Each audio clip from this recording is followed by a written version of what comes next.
Hi guys, ನಮಸ್ತೆ. Welcome back to my YouTube channel. ನಾನು last ವೀಡಿಯೋನೇ ಇಲ್ಲಿ ಕಂಟಿನ್ಯೂ ಮಾಡ್ತಾ ಇದ್ದೀನಿ. ಸೊ ಜೆ ಪಿ ನಗರ್ಗೆ ಹೋಗಿ ಟೈಲ್ಸ್ ಎಲ್ಲ ನೋಡ್ಕೊಂಬಂದು ಅದಾದಮೇಲೆ ಏನಾಯಿತು ಅಂತ ನಾನು ಈ ವಿಡಿಯೋದಲ್ಲಿ ಕಂಟಿನ್ಯೂ ಮಾಡ್ತಾ ಇದ್ದೀನಿ. ಸೊ ಸ್ವಲ್ಪ ಸಿಟಿಲಿ ಕೆಲಸ ಇತ್ತು ಅಂತ ಹೇಳಿದ್ನಲ್ಲ, ಸಿಟಿಗೆ ಬಂದಿದ್ವಿ. ಪುನರ್ವಂಗೆ ಫ್ರೂಟ್ಸ್ ಎಲ್ಲ ಖಾಲಿಯಾಗಿತ್ತು. ಹಾಗೆ ಅಲ್ಲಿ ಹೋಗ್ತಾ ಫ್ರೂಟ್ಸ್ ಎಲ್ಲ ತೊಗೊಂಡು ಅವನಿಗೆ ಸ್ವಲ್ಪ ಬಟ್ಟೆ ತೊಗೊಬೇಕಿತ್ತು. ನನ್ನ ಎಲ್ಲ ವೀಡಿಯೋ ನೋಡಿದವ್ರಿಗೆ ಗೊತ್ತಿರುತ್ತೆ, ನಾನು ಮದುವೆಗೆ ನನ್ನ ಸ್ಯಾರಿಗೆ ಮ್ಯಾಚಿಂಗ್ ಹುಡುಕ್ತಾ ಇದ್ದೀನಿ ಅವನಿಗೆ. ಆನ್ಲೈನಲ್ಲೆಲ್ಲ ಚೆಕ್ ಮಾಡಿ ನನಗದು ಎಲ್ಲೂ ಸಿಗಲಿಲ್ಲ. ಸೊ ಹಂಗಾಗಿ ಇನ್ನೊಂದು ಸಲ ಶಾಪಲ್ಲಿ ಹುಡ್ಕೋಣ ಅಂತ ಅಂದ್ಬಿಟ್ಟು ಹುಡ್ಕೋದಕ್ಕೆ ಅಂತ ಬಂದಿದ್ದೆ. ಹಾಗೆ ನಾವು ಹೋಗ್ತಾ ಮಾರ್ಕೆಟ್ ಒಳಗಡೆಯಿಂದ ಆ ಕಡೆಗೆ ಹೋದ್ವಿ, ಸಿಟಿ ಒಳಗಡೆ. ಸೊ ಹೂವೆಲ್ಲ ತೊಗೋಬೇಕಿತ್ತು. ಹೂವೆಲ್ಲ ತೊಗೊಂಡು ನನಗೆ ಈ ರೋಡಲ್ಲಿ ಓಡಾಡೋಕ್ಕೇ ತುಂಬ ಇಷ್ಟ. ಫುಲ್ಲು ಕಲರ್ಫುಲ್ಲಾಗಿ ಅನಿಸುತ್ತೆ. ಅಲ್ಲಿ ಇಟ್ಟಿರೋ ಜುವೆಲ್ಸು ಮತ್ತು ಫ್ಲವರ್ಸು, ಅಲ್ಲಿ ತರಕಾರಿಗಳು ಏನೇನೋ ಇಟ್ಟಿರ್ತಾರೆ. ಮಾರ್ಕೆಟ್ ಒಳಗಡೆ ಹೋಗೋದೇ ಒಂದು ಚೆನ್ನಾಗಿ ಅನಿಸುತ್ತೆ ನನಗೆ. ಸೊ ಆಮೇಲೆ ಹೋಗ್ತಾ ಸರಿಯಾಗಿ ಬಿದ್ದೆ ಮಾತ್ರ ಮಾರ್ಕೆಟ್ ಒಳಗಡೆ. ನನಗೇ ನಗು ಬಂತು. ಬೇರೆಯವ್ರಿಗೆ ಹಿಂಗೆ ಅನ್ನಿಸ್ತೋ ಏನೋ, ನಾನು ಬಿದ್ದಿದ್ದು ನೆನೆಸ್ಕೊಂಡು ನನಗೆ ಸಿಕ್ಕಾಬಟ್ಟೆ ನಗು ಬಂತು. ಸದ್ಯ ಏನೂ ಆಗಲಿಲ್ಲ, ಅಷ್ಟು ಜೋರಾಗಿ ಏನು ಬೀಳಲಿಲ್ಲ, ಜಾರ್ಕೊಂಡು ಬಂದು ಹಾಗೆ ಬಿದ್ದೆ. ಸೊ ಆಮೇಲೆ ಕೊನೆಗೂ ಫೈನಲ್ಲಾಗಿ ಪುನರ್ವಂಗೆ ಒಂದು ಬಟ್ಟೆ ಸಿಕ್ತು, ಲೈಟಾಗಿ ಮ್ಯಾಚ್ ಆಗೋ ಥರ. ಸೊ ನನಗೇನು ಗೊತ್ತಾ, ಮಕ್ಕಳ ಬಟ್ಟೆಗೆ ತುಂಬ ಇನ್ವೆಸ್ಟ್ ಮಾಡೋದಕ್ಕೆ ಇಷ್ಟ ಆಗಲ್ಲ, ಆಯಿತಾ. ಹಾಗಾಗಿ ನಾನು ಒಂದು 2000 ಸಮಥಿಂಗ್ ಈ ರೇಂಜಲ್ಲೇ ತೊಗೊಂಡೆ. ನಂಗೆ ಜಾಸ್ತಿ ತೊಗೊಳೋದಕ್ಕೆ, ಯಾಕಂದರೆ ಬೇಗ ಬೆಳೆದ್ಬಿಡ್ತಾರೆ ಮಕ್ಕಳು, ಇದು ವೇಸ್ಟೇ ಅದು ಇನ್ನು. ಹಂಗಾಗಿ ನನಗೆ ಮಕ್ಕಳ ಬಟ್ಟೆಗೆ ತುಂಬ ಇನ್ವೆಸ್ಟ್ ಮಾಡೋದಕ್ಕೆ ನಂಗೆ ಇಷ್ಟ ಆಗಲ್ಲ. ಸೊ ಆಮೇಲಿಂದ ಅದೆಲ್ಲ ಶಾಪಿಂಗ್ ಎಲ್ಲ ಮುಗಿಸ್ಕೊಂಡು ನೆಕ್ಸ್ಟು ನಮ್ಮೂರಿಗೆ ಹೋದ್ವಿ. ಆಮೇಲೆ ಆ ಪಾಪು ಬರ್ತಿದ್ದಾನೆ ಅಂತ ಗೊತ್ತಿತ್ತಲ್ಲ, ಹಾಗಾಗಿ ಅವ್ನು ಬರ್ತಾನೆ ಅಂತ ಅಂದ್ಬಿಟ್ಟು ಐಸ್ ಕ್ರೀಮ್ ಬೇರೆ ತಂದಿಟ್ಟಿದ್ದಾನೆ.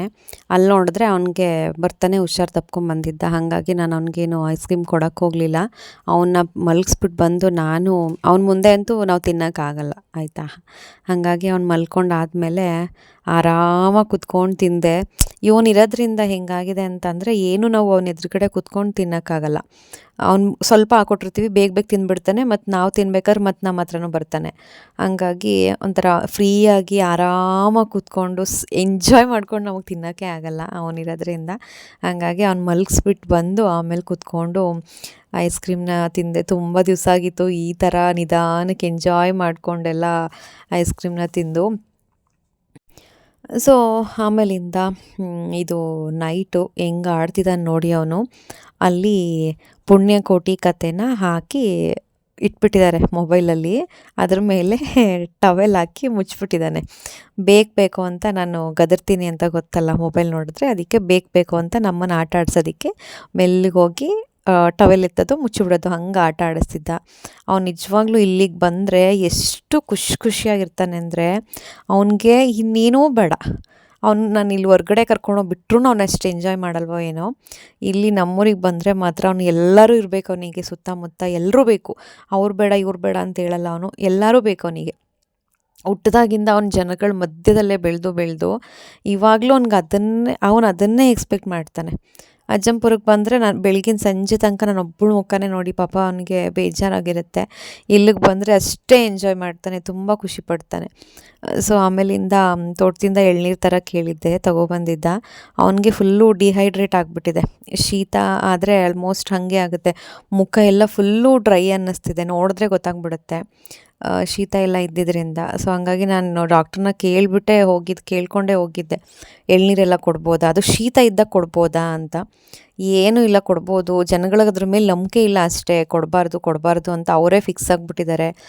ಏನೂ ಆಗಲ್ಲ ಕೊಟ್ಟರೆ, ಫ್ರೂಟ್ಸು ಕೊಡ್ಬೋದು, ಎಲ್ಲದನ್ನೂ ಕೊಡ್ಬೋದು ಅಂದ್ಕೊಂಡೆಲ್ಲ ಹೇಳ್ತಿದ್ರು. ಆಮೇಲೆ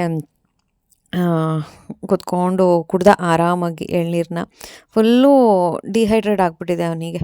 ಎಲ್ಲ ಸ್ಕಿನ್ನೆಲ್ಲ ಅಷ್ಟು ಇದಿಲ್ಲ, ಶೈನಿಂಗ್ ಇಲ್ಲ, ಎಲ್ಲ ಒಂಥರ ಒಣಚರ್ಮದ ಥರ ಅನಿಸುತ್ತೆ. ಅವ್ನ ಕೆನ್ನೆ ಮುಟ್ಟಿದ್ರೇ ಗೊತ್ತಾಗುತ್ತೆ. ಮುಖ ಅಂತೂ ತುಂಬಾ ಇದಾಗ್ಬಿಟ್ಟಿದೆ, ಸಣ್ಣ ಆಗಿಬಿಟ್ಟಿದೆ. ಯಾಕಂದರೆ ವಾಮಿಟಿಂಗು, ಊಟ ತಿಂಡಿ ಸರಿಯಾಗಿಲ್ಲ 1-2 ದಿವಸ, ಹಂಗೆ ಆಗ್ಬಿಟ್ಟಿದ್ದ. ಸೊ ಆಮೇಲೆ ಅದ್ರ ನೆಕ್ಸ್ಟ್ ಡೇ ನೈಟು ನಾವು ಊರಿಗೆ ಬರಬೇಕಿತ್ತು. ಹಾಗಾಗಿ ಅವತ್ತು ನೈಟ್ ಬಂದು ಮೈಸೂರು ತಲುಪ್ಕೊಂಡ್ವಿ. ಹಾಗೆ ಹೊರ್ಗಡೆನೇ ಎಲ್ಲ ಊಟ ಮಾಡಿಕೊಂಡು ಹೋಗೋಣ ಅಂತ. ಇಲ್ಲಂತೂ ಎಷ್ಟು ಎಷ್ಟು ಜನ ಬರ್ತಾರೆ ಅಂದರೆ ಯಪ್ಪಾ ಭಯಂಕರ ಜನ ಬರ್ತಾರೆ. ಅವತ್ತು ಸಂಡೇ ಬೇರೆ ಆಗಿದ್ದರಿಂದ ಸಿಕ್ಕಾಬಟ್ಟೆ ರಶ್ ಇತ್ತು. ಹುಡ್ಕೊಂಡು ಬರ್ತಾರೆ ಇಲ್ಲಿಗೆ, ಅಷ್ಟು ಚೆನ್ನಾಗಿರುತ್ತೆ ಮಾತ್ರ ಇಲ್ಲಿ. ಆಮೇಲೆ ಇನ್ನೊಂದು ಸ್ಪೆಷಲ್ ಏನಂದರೆ ಇವಾಗ ಅಲ್ಲಿ ಗೋಲ್ಗಪ್ಪ 30 ರೂಪೀಸ್ 7 ಗೋಲ್ಗಪ್ಪ ಕೊಡ್ತಾರೆ. 7 ಗೋಲ್ಗಪ್ಪಗೂ 7 ಥರ ಪಾನಿ. ಅದೊಂದು ಟೇಸ್ಟ್ ಮಾಡಿದ್ವಿ ಈ ಸಲ, ಡಿಫ್ರೆಂಟಾಗಿತ್ತು. ಸ್ವಲ್ಪ ಕೆಲವೊಂದು ಸ್ವೀಟ್ ಇರುತ್ತೆ, ಇನ್ನು ಕೆಲವೊಂದು ಖಾರ ಇರುತ್ತೆ ಪಾನಿ. ಒಂಥರ ಚೆನ್ನಾಗಿತ್ತು, ಡಿಫ್ರೆಂಟಾಗಿತ್ತು. ಆಮೇಲೆ ಊಟ ಮಾಡ್ಕೊಂಡು ಮನೆಗೆ ಹೋದ್ವಿ. ಸೊ ಇದು ಅದರ ನೆಕ್ಸ್ಟ್ ಡೇ ವಿಡಿಯೋ. ಹೇಗೆ ಬಿರಿಯಾನಿ ಮಾಡೋಣ ಅಂತ ಅಂದ್ಬಿಟ್ಟು ಇಲ್ಲಿ ಮೊಟ್ಟೆನ ಬೇಯೋದಕ್ಕೆ ಅಂತ ಇಟ್ಕೊಂಡಿದ್ದೆ. ತುಂಬ ದಿವಸ ಆಗಿತ್ತು ಮಾಡಿ. ಸೊ ಇವತ್ತು ಮೊಟ್ಟೆ ಮಾರೋದಕ್ಕೆ ಅಂತ ಮನೆ ಹತ್ರನೇ ಬಂದಿದ್ದರು, ಅಲ್ಲಿ ತೊಗೊಂಡಿದ್ದೆ, ಹಾಗಾಗಿ ಮಾಡ್ತಿದ್ದೆ. ಮತ್ತು ಒಂದು ಇನ್ಸ್ಟಾಗ್ರಾಮಲ್ಲಿ ನಾನು ಒಂದು ವಿಡಿಯೋ ನೋಡಿದೆ ಆಯಿತಾ. ಅದರಲ್ಲಿ ಈ ಥರ ಹಿತ್ತಾಳೆ ಪಾತ್ರೆಗಳು, ತಾಮ್ರದ ಪಾತ್ರೆಗಳೆಲ್ಲ ನೀಟಾಗಿ ಹೆಂಗೆ ಕ್ಲೀನ್ ಮಾಡೋದು ಅಂತ ತೋರಿಸಿದ್ರು. ಜಸ್ಟ್ ಅದಕ್ಕೆ ನಾನು ಟ್ರೈ ಮಾಡಿದೆ. ಆ್ಯಕ್ಚುಲಿ ವರ್ಕ್ ಆಗುತ್ತಾ ಆಗಲ್ವಾ ಅಥವಾ ಸುಮ್ಮನೆ ತೋರಿಸ್ತಿದ್ದಾರೆ, ಟ್ರೈ ಮಾಡೇ ಬಿಡೋಣ ಅಂತ. ಇದಕ್ಕೆ ಏನು ಹಾಕ್ಬೇಕಂದ್ರೆ ಗೋಧಿ ಹಿಟ್ಟು, ನಿಂಬೆಹಣ್ಣು, ಅರಿಶಿನ, ನಿಂಬೆಹಣ್ಣು ರಸ ಆಯಿತಾ. ಒಂದು ಅರ್ಧ ಹೋಳು, 1 ಹೋಳು ನಿಂಬೆಹಣ್ಣು ರಸ, ಅರಿಶಿನ ಮತ್ತು 1 ಸ್ಪೂನ್ ಉಪ್ಪು, ಒಂದು ಅರ್ಧ ಸ್ಪೂನಷ್ಟು ಅರಿಶಿನ ಸಾಕಾಗುತ್ತೆ. ಒಂಚೂರು ಹಾಕಿ ಟ್ರೈ ಮಾಡೋಣ ಅಂದ್ಬಿಟ್ಟು ಮಾಡಿದೆ. ನಾನು ಇದನ್ನು ತೊಳಿಬೇಕಂದ್ರೆ ಎಷ್ಟು ಕಷ್ಟ ಆಗೋದು ಗೊತ್ತಾ. ಬಟ್ ಇದನ್ನ ಜಸ್ಟ್ ನನಗೆ ಹಚ್ಕೊಂಡು ಕೈಯಲ್ಲೇ ಹಿಂಗೆ ರಬ್ ಮಾಡಿದೆ, ತುಂಬ ನೀಟಾಗಿ ಹೊರ್ಟೋಯ್ತು. ನನಗಂತೂ ನಿಜವಾಗ್ಲೂ ಖುಷಿಯಾಯಿತು, ಯಾಕಂದ್ರೆ ತುಂಬ ಕಷ್ಟಪಡ್ತಿದ್ದೆ ನಾನು. ಅದು ಎಷ್ಟು ತಿಕ್ಕಿ ತೊಳೆದ್ರೂ ಈ ಒಂದು ಕಲರಿಗೆ ಬರ್ತಾ ಇರಲಿಲ್ಲ. ಆಮೇಲೆ ಪೂರ್ತಿ ವಾಶ್ ಮಾಡಿದ್ಮೇಲೆ ನೋಡಿ ಯಾವ ಥರ ಆಯಿತು ಅಂತ. ಮುಂಚೆ ಹೇಗಿತ್ತು ಇವಾಗ ಹೇಗಾಯಿತು ಅಂತ. ಇನ್ನೊಂದು ಸ್ವಲ್ಪ ನಾನು ಸ್ವಲ್ಪ ಅಷ್ಟೇ ಮಾಡ್ಕೊಂಡಿದ್ದೆ ಟ್ರೈ ಮಾಡೋಣ ಅಂತ. ಇನ್ನೊಂದು ಸ್ವಲ್ಪ ಜಾಸ್ತಿ ಹಾಕಿ ಮಾಡಿದರೆ ಇನ್ನೂ ನೀಟಾಗಿ ಹೋಗಿರೋದೇನೋ. ಆಮೇಲಿಂದ ಬೆಳಗ್ಗೆ ಮನೆ ಹತ್ರ ಸೊಪ್ಪವ್ರು ಬಂದಿದ್ದರು. ಸೊ ಇವತ್ತು ತುಂಬ ದಿನ ಆಗಿತ್ತು ಸೊಪ್ಪು ಸಾಂಬಾರೆಲ್ಲ ಮಾಡಿ, ಅದಕ್ಕೆ ಸಾಂಬಾರಾದರೂ ಮಾಡ್ಕೊಳ್ಳೋಣ. ಆಮೇಲೆ ಅದ್ರ ಜೊತೆಗೆ ಸ್ವಲ್ಪ ಪಲ್ಯನೂ ಮಾಡ್ಕೊಂಬಿಡೋಣ ಅಂದ್ಬಿಟ್ಟು ಸೊಪ್ಪೆಲ್ಲ ಬಿಡಿಸ್ಕೊತಿದ್ದೆ. ಜೊತೆಗೆ ಹೆಸ್ರು ಕಾಳು ಮೊಳಕೆ ಕಟ್ಟಿಡಬೇಕಿತ್ತು, ಹಾಗಾಗಿ ಹೆಸ್ರು ಕಾಳನ್ನೂ ಎಲ್ಲ ತೊಳೆದು ಇಟ್ಕೊತಿದ್ದೆ. ಬೆಳಿಗ್ಗೆ ತಿಂಡಿ ಪುಳಿಯೋಗರೆ ಮಾಡ್ಕೊಳ್ಳೋಣ ಅಂತ ಅಂದ್ಬಿಟ್ಟು ಅಲ್ಲಿ ಹುಣಸೆ ಹಣ್ಣೆಲ್ಲ ನೆನೆಸಿಟ್ಟಿದ್ದೀನಿ. ಈ ಕಡೆ ಉದ್ದಿನಬೇಳೆ, ಕಡಲೆಬೀಜ ಎಲ್ಲನೂ ಒಗ್ಗರಣೆಗೆ ಏನು ಬೇಕೋ ಎಲ್ಲ ರೆಡಿ ಮಾಡಿ ಇಟ್ಕೊತಾ ಇದ್ದೆ. ಇದಿಷ್ಟೂ ಬೆಳಿಗ್ಗೆನೇ ನಾನು ಬೆಳಿಗ್ಗೆ ತಿಂಡಿ ಮಾಡ್ತಾನೆ ಇದಿಷ್ಟು ಕೆಲಸ ನಾನು ಮಾಡಿ ಮುಗಿಸ್ಕೊಂಡ್ಬಿಡ್ತೀನಿ.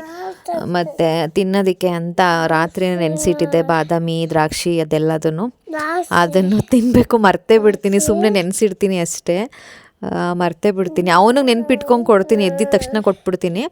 ನಾನೇ ತಿನ್ನೋದನ್ನು ಮರ್ತೇ ಹೋಗ್ಬಿಡ್ತೀನಿ.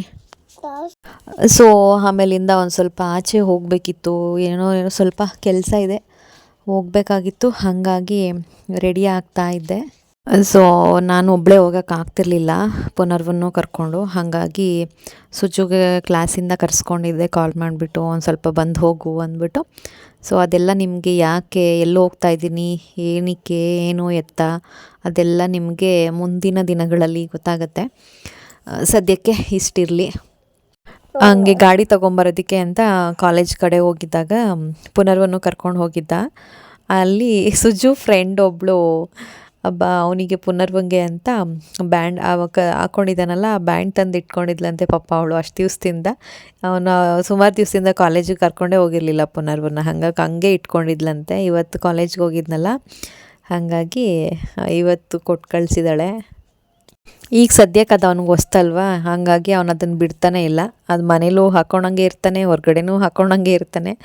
ಹೊಸ್ತ್ರಲ್ಲಿ ಅಷ್ಟೊತ್ತು ಹಾಗೆ ಬಿಡೋದೇ ಇಲ್ಲ. ಯಾವುದಾದ್ರೂ ಅಷ್ಟೇ ಅಲ್ವಾ ಮಕ್ಕಳು.